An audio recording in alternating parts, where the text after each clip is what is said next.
G'day, welcome to Ainslie News on this Wednesday, 8th of July 2020. Back to bullion today and migration. Australians' migration Ponzi scheme exposed. Warren Buffett famously said, "Only when the tide goes out do you discover who's been swimming naked." COVID-19 has been the catalyst for such a lowering of the tide, and possibly a more apt analogy is this is the sucking out of the water before the tsunami comes. The closure of our borders has seen the suspension of immigration and foreign students, and it has exposed what some are calling the Aussie economy Ponzi scheme, an economy based largely on the building accommodation for immigrants and educating foreigners.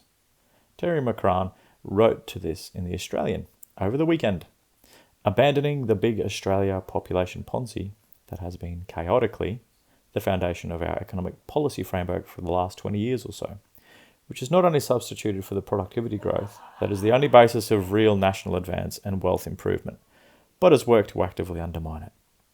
Does any sentient person really believe that a prosperous future lies in pouring more and more people into Melbourne and Sydney, building more and more high-rise apartments and buildings, and then requiring more and more infrastructure from roads and rail to hospitals and schools just to try and catch up? The huge role immigration, or net overseas migration, or NOM, has played in Australia's overall population growth is captured in this next chart, showing annual population change. Look at that lovely bump around 2009. And then we've had steady growth since. Victoria was once the nation's manufacturing heartland when Australia made things such as cars for us to drive, clothes for us to wear, etc. However, with the trend of globalisation, all of this was left to die as we chased cheaper alternatives from China, Korea, and other places. Without a resource sector, Victoria then relied on the aforementioned immigration Ponzi scheme as its economic driver. As the chart next also illustrates, Victoria's economy, more than any other, has been left naked as the tide has receded.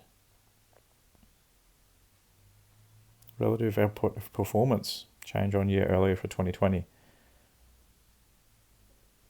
Since the turn of the century, goods exports have effectively flatlined, whilst that needs to be imported for all those new people grows at a staggering pace comparatively, and the growing services exports dominated by overseas education.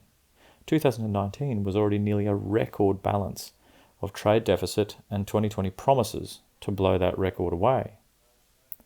This chart here is showing Victoria's good and services trade.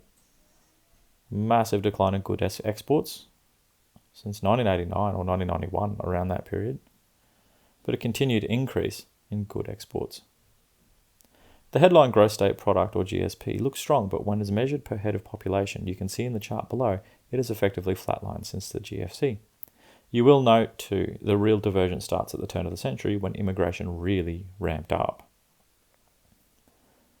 This next chart we're showing you here is the Victorian gross state product. Real GSP versus real GSP per capita.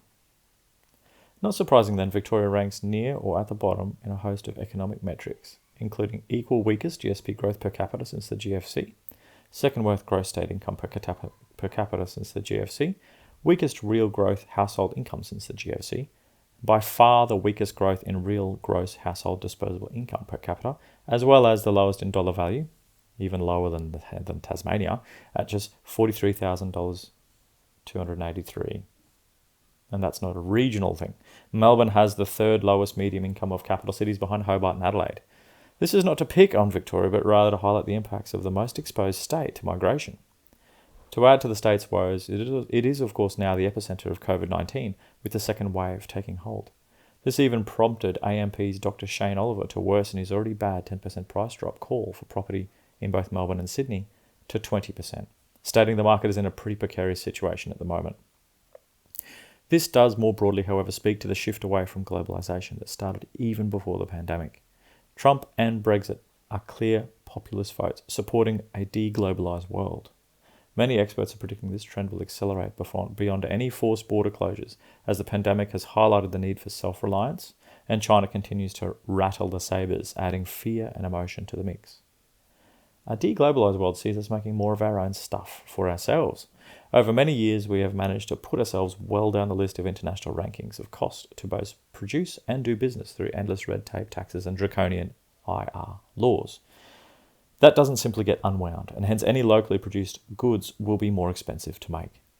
And so at a time when our government has amassed huge amounts of debt, our central bank unleashed unprecedented monetary stimulus and the inevitable inflationary pressures that will come after the intervening deflationary pressures, these pressures will be further exacerbated by the inflationary impacts of Buy Australian. And that's just not a Victorian issue, that's a whole of country issue. One asset reigns supreme in such an environment, and of course, that is gold. Well, thanks for today's news.